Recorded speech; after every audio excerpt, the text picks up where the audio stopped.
வணக்கம். தமிழ் வேதியின் சேனல்ல இன்னைக்கு நம்ம பார்க்கக்கூடிய டாபிக் என்ன அப்படின்னா, வினை வரிசையுடைய வகைகள். இங்க நம்ம 2 வரிசைய ஃபர்ஸ்ட் பார்க்க போறோம். ஒண்ணு பூஜ்ய வகை வினை என்ன அப்படின்னு. பூஜ்ய வகை வினை என்னென்ன? ஒரு வினைபடு பொருளுடைய செறிவ நீங்க மாத்துனாலும் வினையின் வேகம் மாறாது. நல்லா புரிஞ்சுக்கங்க.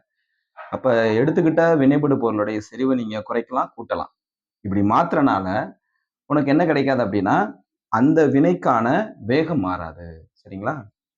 எதெல்லாம் அப்படி இருக்குன்னா, உலோகத்தின் மீது வாயுக்கள் விரிகை அடைதல், பிரிகை அடைகிறது, சிதைவடைதல் அப்படி கூட வச்சுக்கலாம். இப்போ பிளாட்டினம் சர்ஃபேஸ், அந்த சர்ஃபேஸ் மேல அமோனியாவை நீங்க சென்ட் பண்றீங்க. அப்படி சென்ட் பண்ணும்போது அந்த அமோனியா எவ்வளவு போய் உட்காரும் அப்படின்னா, அது பிளாட்டினத்துடைய சர்ஃபேஸை பொறுத்து. அப்ப அமோனியா நீ எவ்வளவுதான் செறிவு எடுத்தாலும் பிளாட்டினத்துல சர்ஃபேஸ் எவ்வளவு இருக்கோ அதை பொறுத்து தான் பிரிகை அடையும். ஏன்னா இந்த பிளாட்டினம் சர்ஃபேஸ் மேல உட்கார்ந்து தான் பிரிகை அடைய முடியும். அப்ப நீங்க செறிவு எவ்வளவுதான் எடுத்தாலும் செறிவை பொறுத்து விளைபொருள் கிடைக்கிறது கிடையாது. அது எதை பொறுத்து? அந்த அமோனியாவுடைய சர்ஃபேஸ், அந்த இடப்பரப்பை பொறுத்து தான் என்ன செய்யும், நம்மளுக்கு அந்த வேகம் இருக்குமே தவிர நீ எடுத்துக்கிட்ட அமோனியாவுடைய செறிவு அதிகரிக்கிறதுனால அதிகரிக்காது. அதுவும் பாருங்க, பிளாட்டினம் சர்ஃபேஸ் அப்படிங்கக்கூடியது இந்த அமோனியா அப்படிங்கிறது எப்படி நம்மளுக்கு அப்படி ஒட்ட வைக்கிறோம், ஒட்ட வச்சு அதுக்கப்புறம் தான் வினை என்ன செய்யும், நடக்க ஆரம்பிக்கும். அப்ப அந்த சர்ஃபேஸை பொறுத்தான். சர்ஃபேஸ் அதிகமான வேகம் அதிகமாகும், சர்ஃபேஸ் குறைஞ்சா வேகம் குறையும். அதை பொறுத்தா இருக்கு. அப்ப செறிவை பொறுத்து இல்லை இல்லையா? அதனாலதான் இது பூஜ்ய வகை வினை அப்படின்னு சொல்றோம். அதே மாதிரி பாருங்க, இதோட ரேட்டு பாத்தீங்கன்னா K × N+3 பவர் என்ன போடுவோம்? 0 போட்டுக்கணும். அப்புறம் 2வது வினை பாருங்க, 2HI கொடுத்துருக்கோம். அதே மெத்தட் தான். இங்க கோல்டு சர்ஃபேஸ், தங்கத்தோடைய மேற்பரப்புல ஹைட்ரஜன் அயோடைடு வாயுவை நீங்க செலுத்தி H2 and I2 நம்ம என்ன செய்யறோம், பிரிக்க முடியும். இந்த எடுத்துக்காட்டுலாம் தெளிவா ஞாபகம் வச்சுக்கணும். அதே மாதிரி பாருங்க, ஒளி வேதி வினை இருக்கு, போட்டோ கெமிக்கல் ரியாக்ஷன் சொல்லுவாங்கல்ல, அதாவது தனி உறுப்பு ஃபார்மேஷன், ஃப்ரீ ரெடிக்கல் அப்படின்னு சொல்லுவாங்க.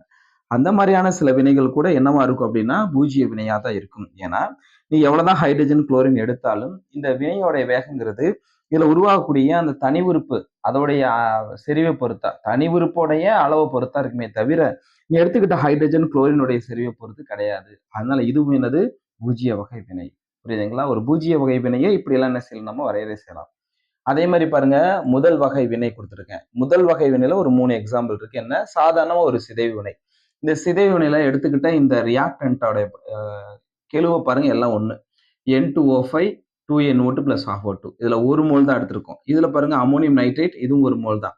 சல்பரைல் குளோரைடு, அதுவும் 1 மோல் தான். அப்ப எடுக்கக்கூடிய இந்த வினைபடு பொருள் எல்லாமே அதோடைய கெழு ஒண்ணுதான் இருக்கு. அப்ப இது என்னது, ஒரு படியில நடக்கக்கூடிய ஒரு வினை. அப்ப இது எல்லாமே எதெல்லாம் ஒரு படியில நடக்குமோ அதெல்லாம் என்னது, முதல் வகை வினைக்கு எடுத்துக்காட்டை நம்ம தாராளமா எடுத்துக்கலாம். அப்ப இந்த எடுத்துக்காட்டை ஞாபகம் வச்சுக்கோங்க. அதே மாதிரி ஸ்டார்ச், கரும்பு சர்க்கரை, அதோடைய நீராட்பகுத்தல் வினைகள் எல்லாமே முதல் வகை வினைக்கு எடுத்துக்காட்டு தான். ஏன்னா இங்க 2 பொருள் எடுத்துருப்போம் நம்ம. இதை நம்ம போலி முதல் வகை வினையெல்லாம் படிப்போம் இல்லையா, அதையும் நான் தனியா சொல்றேன். பட் இருந்தாலும் இதுவும் போலி முதல் வகை வினைனாலும் அது முதல் வகை வினையோட சேர்ந்தது தான். பாருங்க, அப்ப இந்த வினையை பொறுத்த அளவுக்கு நீரை பொறுத்து என்ன செய்யாது, மாற்றம் அடையாது. எடுத்துக்கிட்ட ஸ்டார்ச்சோ சுக்ரோஸோ அதை பொறுத்தான் இந்த வினையோட வேகம் இருக்குமே தவிர நீரை பொறுத்து அமையாது. ஏன்னா நீர் அளவுக்கு அதிகமாவே எடுத்திருப்போம் நம்ம. அதனால அது என்ன செய்யறோம், நம்ம முதல் வகை வினைன்னு சொல்றோம். இந்த எடுத்துக்காட்டை ஞாபகம். அதே மாதிரி கதிர்வீச்சு வினைகள். இப்போ இங்க பாருங்க, யுரேனியம் தோரியமா மாறுது, அப்போ ஆல்பா துகள்களை வெளியே தள்ளுது. கார்பன் நைட்ரஜனா மாறுது, அப்ப எலக்ட்ரான் என்ன செய்து வெளியே தள்ளுது. இந்த மாதிரி கதிர்வீச்சு வினைகள், ரேடியோ வினைகள் சொல்லுவோம் இல்லையா, ரேடியோ டிகே ப்ராசஸ் அப்படின்னு சொல்லுவாங்க. இந்த மாதிரி கதிர்வீச்சு வினைகள் எல்லாமே எதை அடிப்படையா இருக்கும் அப்படின்னா இந்த கதிர்வீச்சு பாட்டிகளுடைய பண்பு பொறுத்தா. அதனால என்ன செய்வோம் அப்படின்னா இது எல்லாமே முதல் வகை வினை கீழே என்ன செய்து வருது. ஏன்னா எந்தெந்த வினைகள் முதல் வகை வினை அப்படிங்கிறத ஒரு சில எக்ஸாம்பிள் வச்சு நம்ம தெரிஞ்சுக்கணும். ஏன்னா ஒரு வினை வரிசையை நம்ம சோதனை அடிப்படையில் தான் கணக்கீடு செய்ய முடியும். பட் எல்லாத்துக்குமே டேட்டா கொடுக்க மாட்டாங்க. அப்ப இந்த மாதிரி சில வினைகளுடைய பண்பு அடிப்படையா வச்சு அது என்ன வகை அப்படிங்கிறதையும் நம்ம முதல் வகையோட பொருத்திக்கணும். அப்ப நீங்க என்ன புரிஞ்சுக்கணும், ஒரு ஹைட்ராலிசிஸ் பண்றாங்களா, அது ஃபர்ஸ்ட் ஆர்டர். அதே மாதிரி கதிர்வீச்சு ரியாக்ஷன், ரேடியோ டிகே ப்ராசஸ் வருதா, அது ஃபர்ஸ்ட் ஆர்டர். அப்படி என்ன பண்ணிக்கணும், நம்ம ஞாபகம் வச்சுக்கணும். சரிங்களா? ஓகே, அடுத்த வினைகளை நம்ம பார்க்கலாம். தேங்க்யூ.